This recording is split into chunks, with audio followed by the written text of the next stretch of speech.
The Football Show on Off the Ball. With Paddy Power, the greatest football partnership since Shearer and Owen. I'm prepared to do anything I can to play for my country again. Do it then. What about your start to the game? It wasn't bad, was it?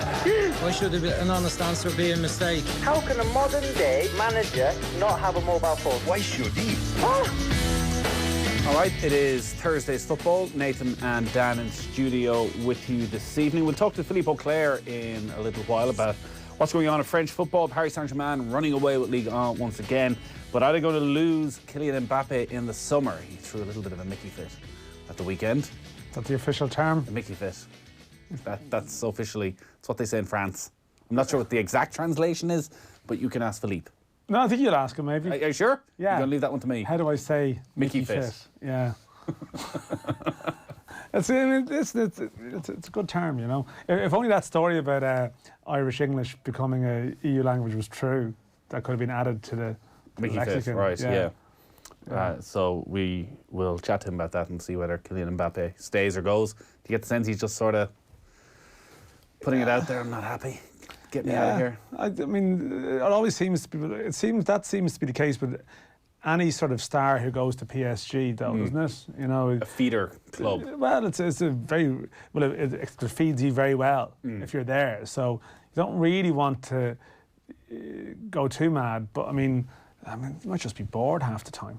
We were talking to John Giles earlier about Messi and the situation at Barcelona, and obviously, if he were to go, Manchester City would be one of those places that could well be an option. If Messi went to Manchester City, would they instantly be everybody's second favourite team? Good question.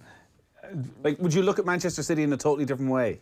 Well, you definitely. I'm not sure if they'd be your favourite team, you know, but you'd be more inclined to watch them. But then again, I still really enjoy watching Man City now. Anyway, I mean, Man City as a club. I mean, it's not exactly a romantic story, so it's hard to fully get on board with Man City as all of a sudden people are going to have a newfound affection for them. You know, as the various people behind it enjoying their trophy win. I mean, there's no real charm to it. But in terms of actually being able to watch their games, I think people, I'd imagine that whatever they pay them, they'd make it back pretty comfortably in terms of any, commercial issues. These issues they sometimes have with crowds and stuff. You know, they're not going to have They're not going to have to worry about that. The amount of jerseys you would sell. Yeah, and they can up there. I mean, as it stands, I mean, I actually can't remember where City have done the pre-season circuit is. I'm sure they do lucrative ones as well, but they would instantly sort of move to the top of the queues. But he's not going to go there, really, though, is he?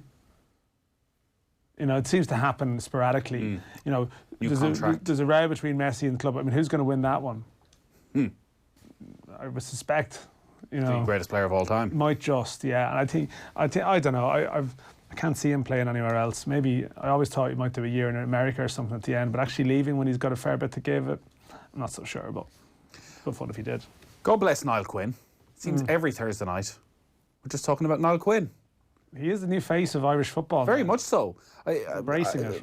I don't know why I didn't expect him to be very much front and centre of the League of Ireland launch yesterday, but he was there, and he was. All the quotes were very much Niall Quinn based. Well, I've been to quite a few League of Ireland launches. I think they didn't want to call it a launch. It was more of a media day. Okay. But I mean, it was the launch. Now, in previous... You have them in quite luxurious locations. Yes. I remember being out at the Royal Hospital in Kilmainham once. Right, yeah. Well, I mean, it's in Aviva the last couple of years.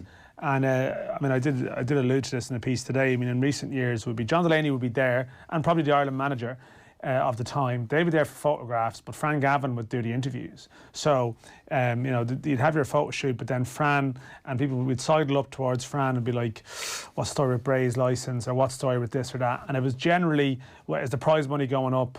No. Or maybe one year it was, and then it was that track champ deal. And it was never, it was always a firefighting gig.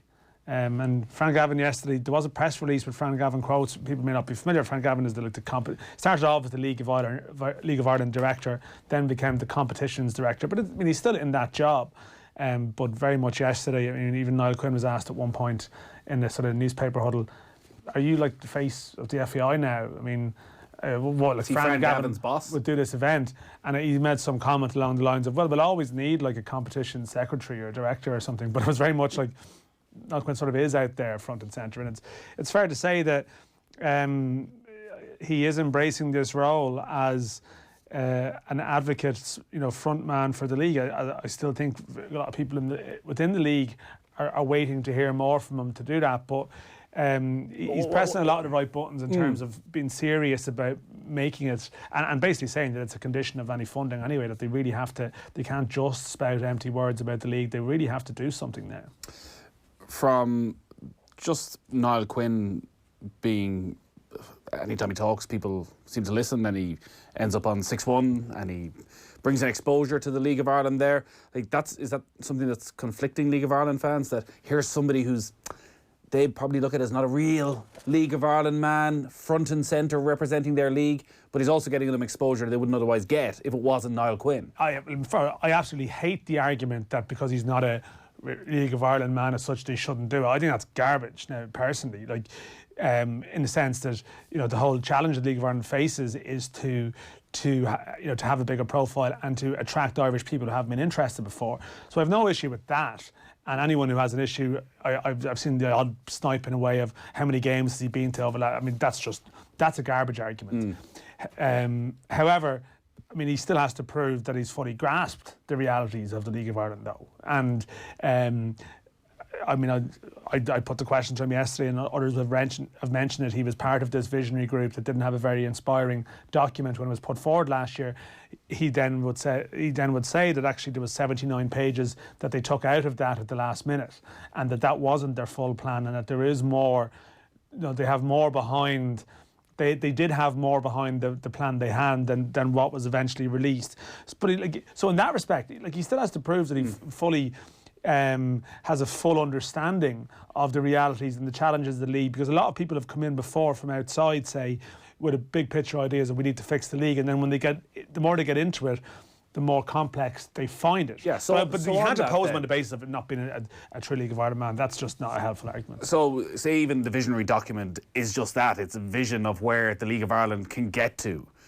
Right now, on his desk, in charge of the League of Ireland, what are the most pressing concerns? Well, you see, the thing is, with the league starting in 8 days' time? I mean, there's a pressing concern of, again, it's ongoing across today and tomorrow over this issue of. See, you're more asking about broader questions, but I'm just saying in the short term, before we can get onto the big stuff, you have to negotiate stuff like this whole row over Shamrock Rovers to, First Division clubs maybe boycotting matches, and the headlines and the publicity that go with that are all same old League of Ireland stuff. So that's their right. So are we still in a situation 2 weeks away from the start of the First Division that nobody knows what the final fixture list is? As it stands, it should be clarified in the next 24 hours. But I mean, I suspect that even if they come back and say, even if they say, well, we're going with, say, the 10 teams that were there at the start, there was no Limerick, and Shamrock Rovers 2 are in it, and it depends on what the licensing decisions are, but let's just say that's what they go for.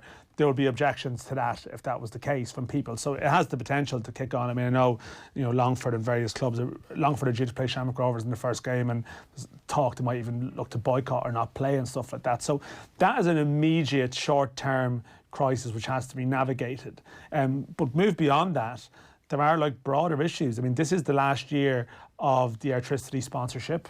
Airtricity it's a sort of an open secret that Airtricity will be ending their sponsorship, barring some dramatic change. What were the figures? So you got some insight into the figures a few months back? Yeah, there was figures of a lot of their sponsorship deals for the league. There was clauses for international rights around international matches put into it. So it was actually quite hard to decipher. There's an presumably that will happen again. That whatever League of Ireland sponsor you put in, there's always a couple of perks around the scenery. I don't know. I think the argument could be that if you want to prove that it can stand alone, then you actually need to start doing some standalone deals.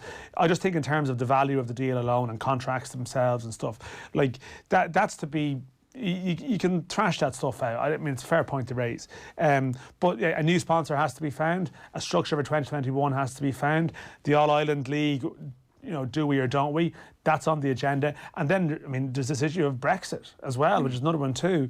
And just going back to 2021 before we get on to the Brexit side of things. So, under the old regime, there was a plan being put in place to move the FAI back away from the League of Ireland, and that's where almost all this visionary group and All-Ireland League, and what's next? Do the clubs take back control Is that out the window now? Like, with Niall Quinn there, are the FAI in it for the long haul with the League of Ireland? It's not clear.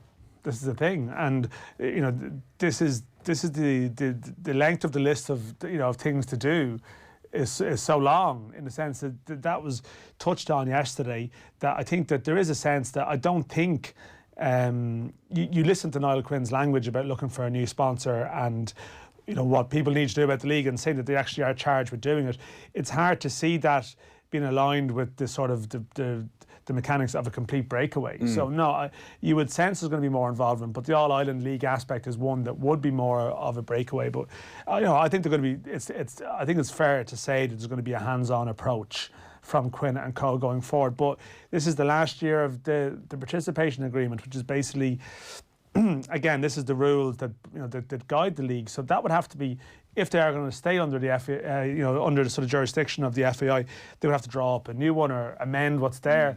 So I mean, it's a proper job of work that is ahead of them. So in a different environment, in terms of, again, going back to your article from a few months ago, where you sort of exposed the financial situation and gave a little bit of insight into how much money the FAI raised through the League of Ireland, and actually maybe did cover itself more than people perhaps thought. More even. But there was also, like, one of the big questions around the League of Ireland through all of this has been, we actually don't know what the value of the League of Ireland is, because it was never properly sold, it was never properly promoted, and as you say, all these deals were tied in with international teams and all sorts of other things, that we don't know the true value of the league. No. We could be in for a shock to the system when actually they're going out looking for a sponsor and we do see the true value of the league.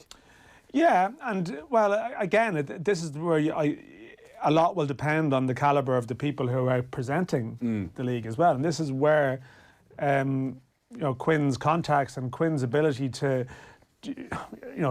draw people in might be a bonus. I mean, the theory was put to me by people who are very much involved is that they're not deluded. They're not sort of suggesting that there was massive amount of money that could have been £10 million deal. No just around the one's corner saying that. But there was a feeling that maybe some of the reticence to release figures was on the basis that maybe the deals that were done could have been better, and that they were never really, all the options that were there were never really fully explored or teased out, and the league was possibly underselling itself a small bit. There is this extra 800 grand that's coming in from state funding now as well, and how that's distributed. I don't think anyone is realistically saying that it's going to suddenly treble a sponsorship deal or something. The other thing as well, which Quinn did touch on, well, he didn't really say in specifics. He was asked about would prize money go up, and he said no. I mean, we're not overflowing with cash at the moment, but there are practices we can look at. Now, I would have a sort of an idea that I think one thing that they're trying to get a handle on is what sort of UEFA funding is channeled to the FAI with a view to their domestic leagues. This has come up in the context of referees disputes and stuff like that, and naturally over the last period of time, UEFA funds would have been coming in for a variety of reasons, and I suppose the association would have dealt with it in whatever way they deemed appropriate, and it's possible that they may look at UEFA streams of funding. I know they were trying to get a handle, the new people, of how these fundings operate. If you have a certain league, if you have a women's league, does that qualify you for X or Y or whatever it might be? And there might be methods there, and there's entry fees, affiliation fees. There may be ways of sort of easing the burden on clubs without necessarily raising the prize money, but looking at other costs that maybe clubs had to deal with before. There'd be massive question marks over how the league was governed. Even some of the FAI staff whose job was ostensibly to work under the league, they were doing like 5 or 6 other roles within the association. So how much of their salary was allotted under league expenditure? Right. There's just a lot of things there, and there wasn't an opinion elsewhere in Irish football that the league was a drain on FAI resources, when I think a lot of people who've been studying this stuff would think that maybe that wasn't the case. So we shall see. Yeah, we'll talk a lot more about the League of Ireland next week in the build-up to the start of the new season. Troy Parrott looks as though he's going to sign a new 3-year contract with Tottenham. Just turned 18. He was an unused substitute in Spurs' victory over Southampton last night. Again, all of this is because it's Troy Parrott, and we hope he's the next big thing, and he's a wonder kid. nothing out of the ordinary really with this. No, it's been rumbled on for a month. It's that a contract was going to happen. Contract was coming. Maybe if he signed a contract, is this a reason in some respects that he hasn't been involved? He needs to get this deal done. All these various theories have been flying around. He is just turned 18. It feels like every footstep in Troy Parrott's career has been trailed. And as much as I say you urge caution against that, I suppose as media we contribute to that as well too. Even last night you're sort of watching the game, watching the Southampton match, and they make their third sub, and you're like, at this stage now, you could do an album of like Troy Parrott sitting on the bench photos unused. At one point, 30 minutes to go, the camera cut to Mourinho, and Parrott was just sitting behind them, tracksuit top on, very clearly not involved in any kind of warm up. It was like, you ain't playing tonight. Let's not delude ourselves here. So it's 3 years. I've sort of when Mourinho went in there, I sort of would have done a piece at that point, and I don't think I've really changed my view that the Parrott situation is such that he just needs to sit there for a while. Like, if Mourinho really, really doesn't rate him for some reason, then he can use that to get him out on loan. He seems a bit unlucky with this UEFA rule about homegrown players. If he was born a week earlier, he could have got out on loan. But if Mourinho does rate him, well, then it works out. If he doesn't, he can. I don't think Mourinho's going to be there in 3 years. Basically, that's a simple thing. By the time Parrott's contract reaches the conclusion, Mourinho won't be manager. No, he'll be their manager. So it's the next manager that might be crucial. So he just needs to be calm, and if he doesn't play, not have a tantrum or something over it. You know what I mean? Just sit and wait it out. He's got loads of time on his side. You even look at Tanganga, who's been playing the last few matches. Like, he's 20, and there's a feeling of here's a real talented young player coming through. He's 2.5 years older than Troy Parrott. Yeah. No, like there is that slight worry that he ends up in that sort of purgatory phase where he's so close to the squad that he doesn't play matches at all. Like, we haven't got a huge amount of, like, he's been so close to the squad that it's not as if he's been playing like 18s, 23s matches. Like, wasn't there till recently, like, he hadn't played a match at one of those levels, I think, since August. So he still needs minutes somewhere. And it may well be that even just at 18 and a half, that it might be that next season he does a season-long loan somewhere, and that might be the natural step in his development. What it does mean in the short term, he played against New Zealand in November, but it's very hard. You can't. No, he'll be back with the 21s. You can't talk about him as a playoff option with so little football. I don't think you realistically can. The winter break is happening at the moment in the Premier League. It's going to be a strange weekend, actually, in the Premier League, because they're doing a typically English thing and staggered slightly different and having a staggered break, which means there's no 3 o'clock games on Saturday, but there are 4 games between Saturday and Sunday. I assume that's TV deals related, though. It would have to be. They shouldn't just do the clean break. They have to fulfil a certain amount of Saturday and Sunday fixtures or whatever it might be. Everton Crystal Palace is the first of the weekend's games. Dan will be in studio on Saturday as well, yes, with Johnny and John, and obviously they'll be talking through all the day's football with Gary Breen as well. Seamus Coleman facing a real fight at the moment, it seems, that initially, having come in under Ancelotti, still remains club captain. I know we've had this conversation time and time again over the last 6 months, but if something doesn't change in the next month, Mick McCarthy's going to have a lot of headaches in terms of things he's previously said about players playing first-team football. Like, Coleman, is he of that James McLean nature if he turns up and he's automatically match fit? Yeah, it's almost like a couple of months ago we were watching Everton every week to see if if Coleman was starting or not, and we were sort of getting head up if he wasn't, and it's almost got to the stage now where it hasn't really. It's become sort of routine. He plays some weeks and plays with Sidibe. Then last week you look, just on the bench. And now he has got. It's not as if he's been completely out of the loop. He has got games. Like, he has been involved in certain matches at certain times.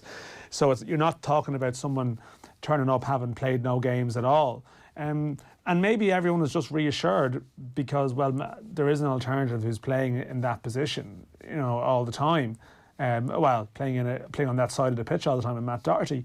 But what he did, I just keep thinking, like, do we expect Mick McCarthy to completely reset his personality and reset what he said before? No chance. For a playoff, for a playoff knockout game, when you're away from home.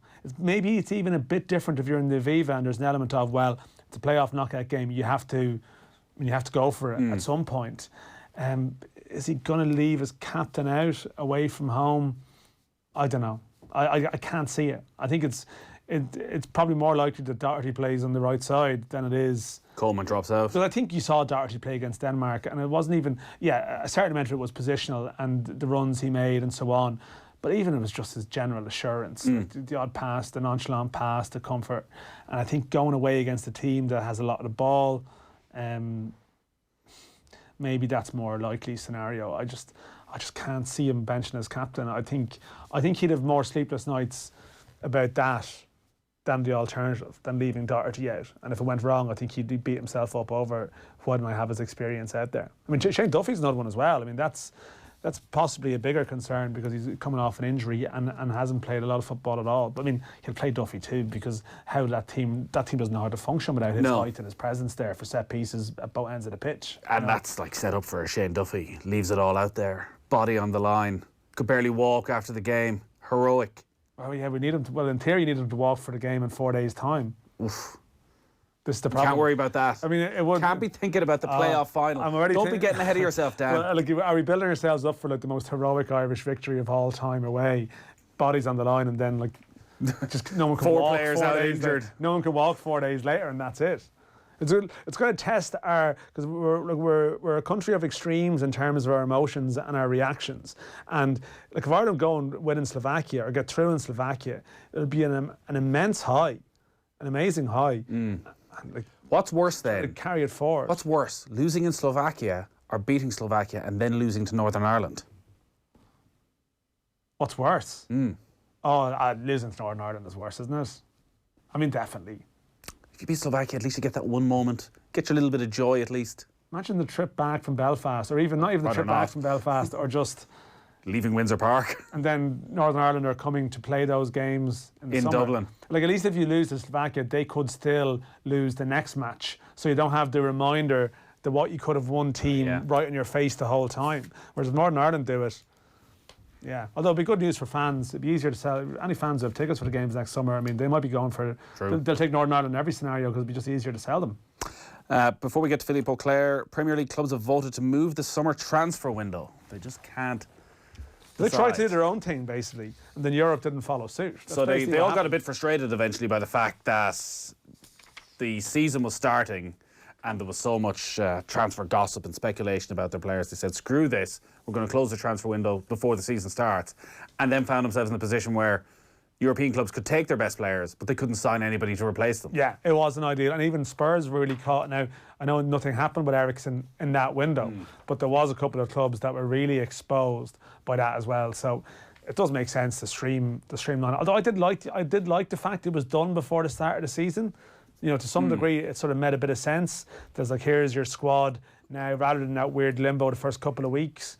Well, also because they have to be in line with the European leagues, or else I can sort of see why they went back. The way the seasons go, and I know because there's a European Championship this year, it'll probably start a week or two later, but sometimes they're starting the season on the 8th of August. You nearly have a full month of a transfer window to go. You could have played 4 games. And that's what teams end up doing. They played a full set of games before the international break with sort of a provisional side. Yeah. And then sign 3 players in the final week. Sometimes putting out a few players to put them in the shop window as well, giving a fella a few minutes to prove he's alive, then get them out before the end of the window. So I did like the idea, but I mean, it's nice for once that the Premier League had to bow to the wishes of other leagues in Europe to some degree, whereas generally they played by their own rules, but in this time, it didn't really work out for them.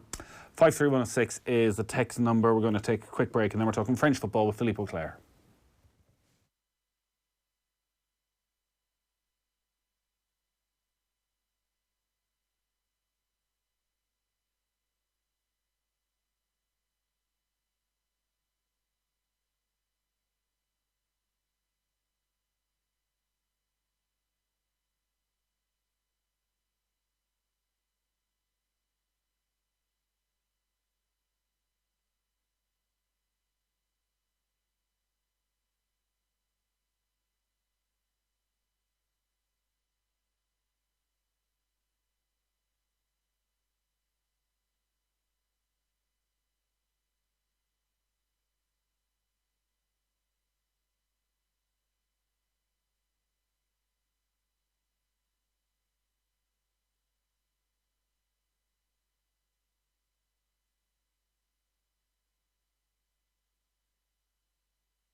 You're welcome back to Thursday's football show. Nathan and Dan in studio. 53106 is the text number if you want to get in touch. We're joined on the line by French football writer Philippe Auclair. Evening, Philippe.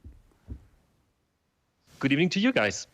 So we want to talk, about Paris Saint-Germain in the main and what's going on with Kylian Mbappé, because a lot of our listeners, I'm sure, will have seen the footage of Kylian Mbappé being substituted at the weekend. Paris Saint-Germain beating Montpellier 5-0. Another straightforward victory. Some big tests coming down the line. A lot of games, 2 matches a week. And Thomas Tuchel thinking, this guy needs a rest. What's the big issue? Kylian Mbappé took major issue with it seems. Yes, I mean, it was very odd because, I think everyone will have seen the pictures by now, but Kylian Mbappé basically didn't want to engage at all with his manager when the manager was trying to explain to him exactly what you've just been saying, as in, we're coming into a very important part of the season. The Champions League is a major ambition for us. You need to rest from time to time. And then he takes him off, and Kylian Mbappé decides basically to ignore him and then to sulk on the bench.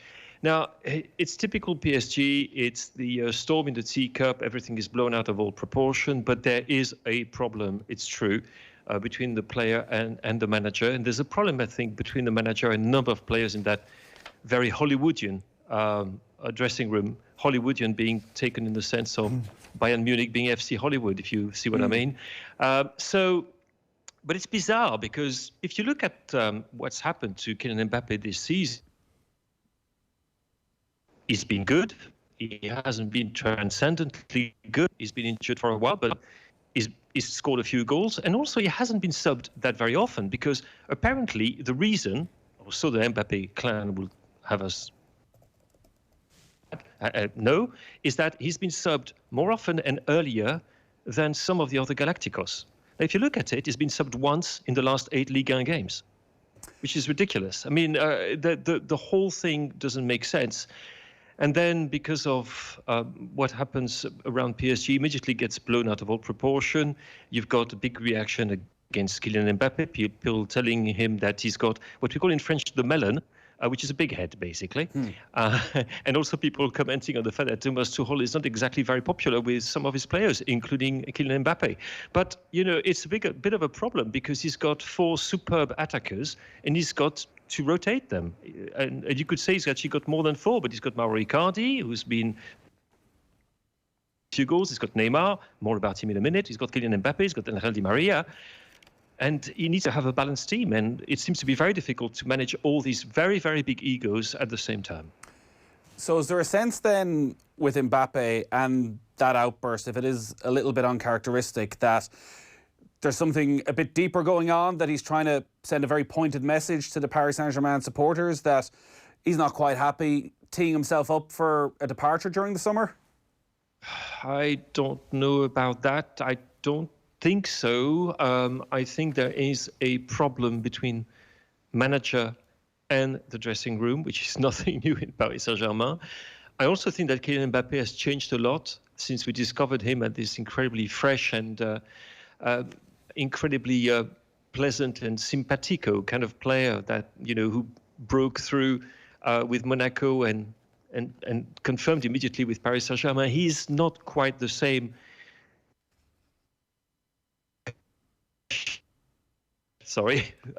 player that he was at the time.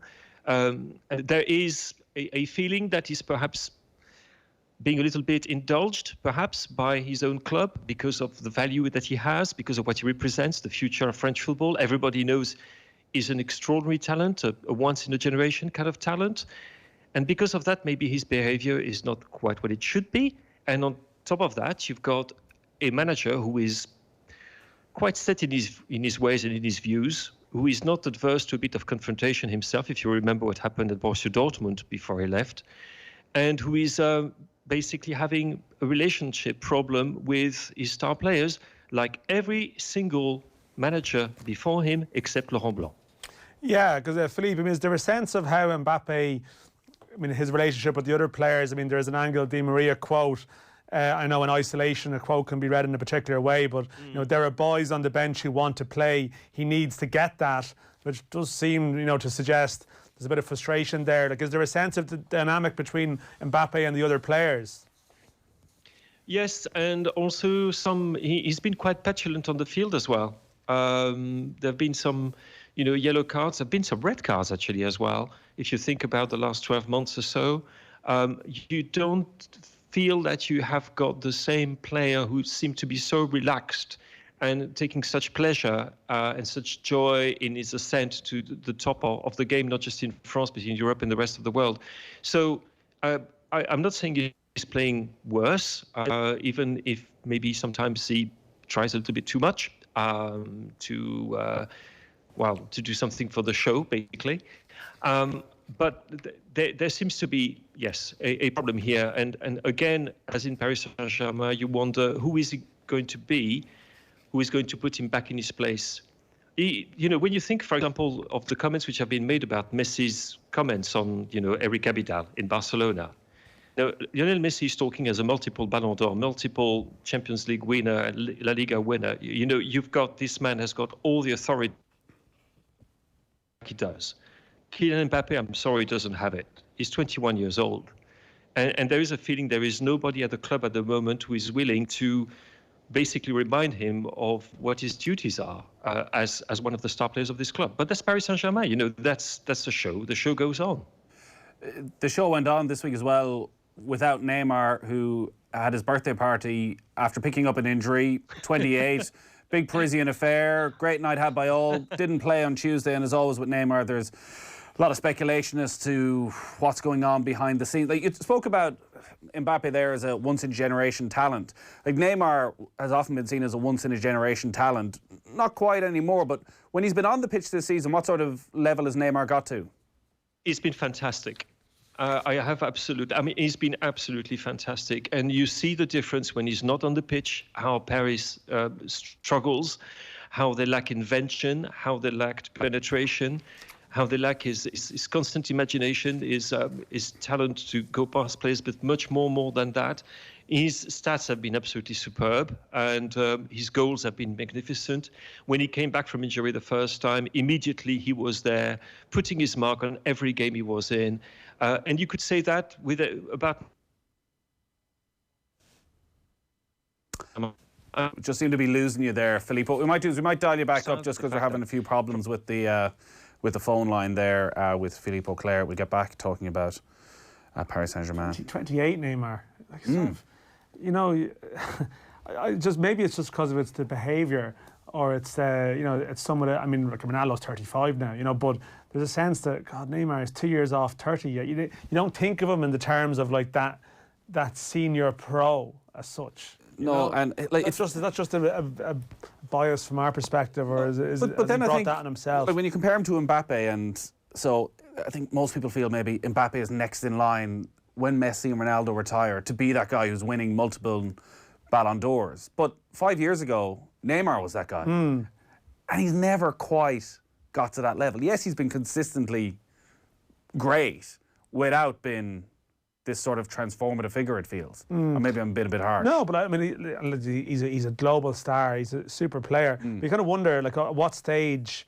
I mean, when he hits 30, does he become like he's always going to retain an attraction to like other clubs, and he's been linked with them? But how much will people pay? He's just getting to that. He's getting to that point now where he's getting to his prime, and it's like, it's an interesting time in his career arc. I mean, listen to Philippe. He's obviously been excellent this year, but time is creeping up a small bit.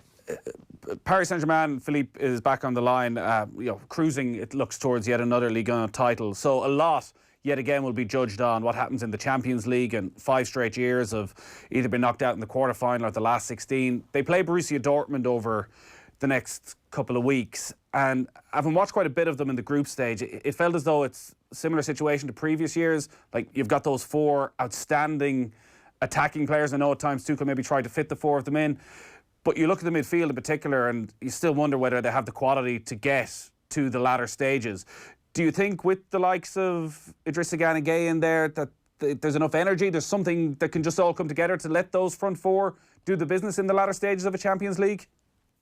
Yes, definitely. And I think the problem is more this ambition to play all 4 of the superstars at the same time is creating an unbalance in the team.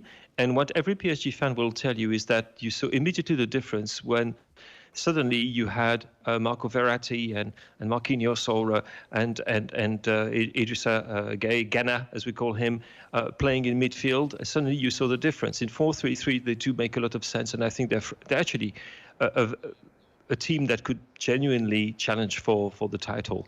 The problem is that you've got to manage, on top of that, the situation with those four front players. Icardi, for me, is probably the one that you can dispense with. I'm not sure that everybody would agree with me. Neymar is an absolute must, and Angel Di Maria is absolutely crucial in terms of the constancy of his performances and also how quick he is in transitions, which is a very important part of Tuchel's play. And then Mbappé. And you think when you put all this together, it looks fantastic on paper, and it's looked fantastic at times on the pitch as well. The problem is that you can't please everybody all of the time, and that there are constant tension within this dressing room. We were talking about Mbappé. I mean, Neymar, the whole situation is a bit ridiculous. There are also loads of players there on the bench who are not getting a minute's play. So the atmosphere could certainly be better, and which is one of the reasons why, honestly, when I talk to my friends in Paris, they are seeing this tie against Borussia Dortmund with a little bit of trepidation, really. That decision then, if he was to go with that front four, is that Thomas Tuchel looking at this tactically and looking at the talent he has at his disposal and thinking our best opportunity here is to go with these four players and just blow teams away? Or is it that dressing room pressure that the only way of keeping this ship going is by keeping everyone happy and getting these guys on the pitch? Very much the latter, I'm afraid. That's the way it feels, and that if you are to take one of these players out of the equation, you're going to create problems. I mean, it's man management, which is one of the reasons why Laurent Blanc, who is not the greatest tactician on the planet, was perhaps one of the best, or perhaps the best manager they've had in recent years, because he's a bit like a director of human resources, if you see what I mean. So he was able to juggle the players he had at the time and keep them happy, and that worked.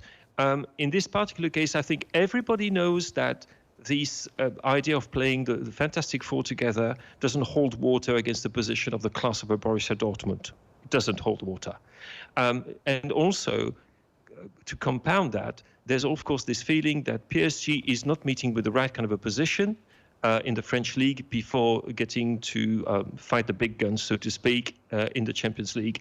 And that therefore the defense is not quite tight as it should be in those circumstances.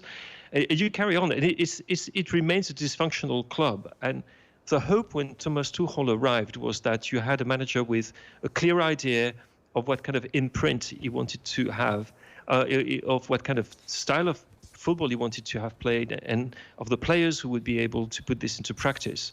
And I'm afraid that it hasn't quite happened yet, and that we are back to the same old problems where we keep on talking about Mbappé and Neymar and Di Maria and Icardi and all the others and Verratti and wondering how on earth are you going to be able to manage this dressing room so that this club is successful.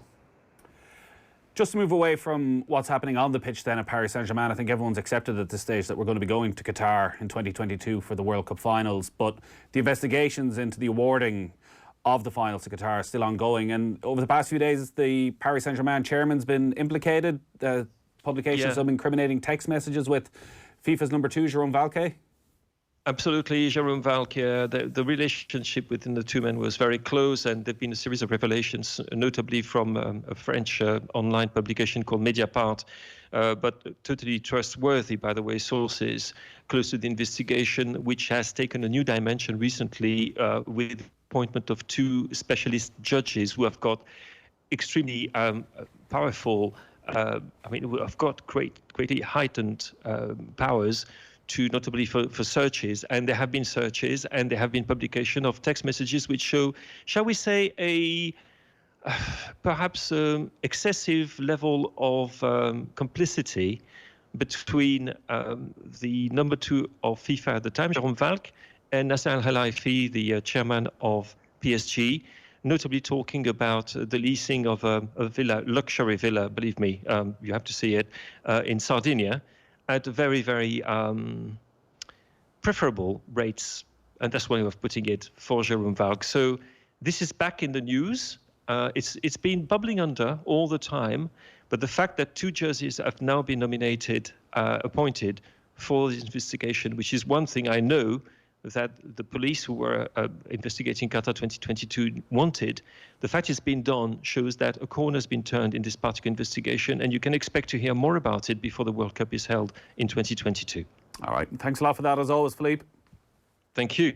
Philippe Auclair there, football writer. You can find his stuff on France Football and Josimar Football. Qatar, eh?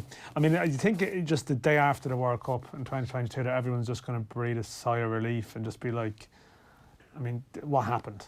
Like that chapter. I mean, I don't think we can fully believe that football governance is suddenly going to be cured after it. I mean, of course not. Unfortunately, it happened for a reason. But just the whole episode, it's just like a box set, except it's not actually particularly interesting anymore. It's just it's like a series of sort of crashes after the other, to the point where everyone's just been beaten into submission by it now. Because nothing's going to happen. We are all going to end up there, and even I'm sure we'll talk to Philippe again as more comes out from this investigation. But what's the end result going to be? Yeah, the finals will still take place in Qatar. We've moved long beyond that point, and that was the problem. Like early on, once people had been basically dying and working on the sites, I mean, you were facing as much of a human rights issue from taking it away from there as you were by bringing it there in the first place, because where it would have left people. So you just have to sort of suffer through these couple of years, and that's the thing, and just try and put it down and a lesson from history, never to allow a process be subject to this again. But I mean, again, it happened, so you know that it will. I was going to say, would you be confident that it won't happen again? Well, I mean, they may not go to Qatar. They may not go to a Qatar or a similar state again. Doesn't necessarily mean that every bid that goes to a more to Saudi Arabia. But even what the Germany 2006 bid was also subject to massive innuendo as well. Qatar's obviously it's more than that. Yeah. So I mean, maybe it's just because we've got America and Canada coming and Mexico in 2026. It seems more that's more like it. Germany for the 2024 Euros. But it's just the whole episode.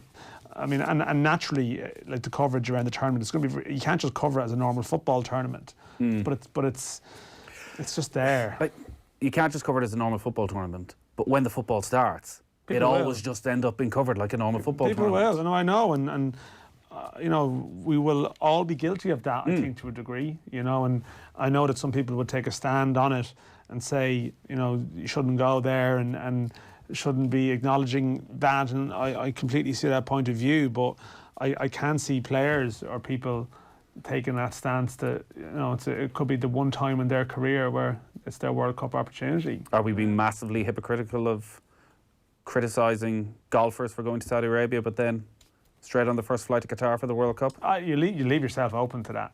You definitely do. I mean, I guess at the same time, like as reporters covering an event, you have to give the full your job. picture. If you go there, if you go there and just report on football and ignore it and don't make any reference to it and do puff pieces about it, about the place. Oh, well, it's a nice hotel I stayed in. Well, then, if you go there and reflect the story of the people, should see what they've built here. Yeah. How did they do it? Look at this air-conditioned stadium. It's amazing. I think at the same time, there's people there who have been put in a difficult position. I mean, you've a better chance of telling their stories by going there and trying to encounter them. So there's a balancing act, but that question will be asked many times and will place people in awkward positions as it gets closer, definitely. All right. Good stuff, Dan. Thank you. Football on Off the Ball. With Paddy Power, the greatest football partnership since Shearer and Owen.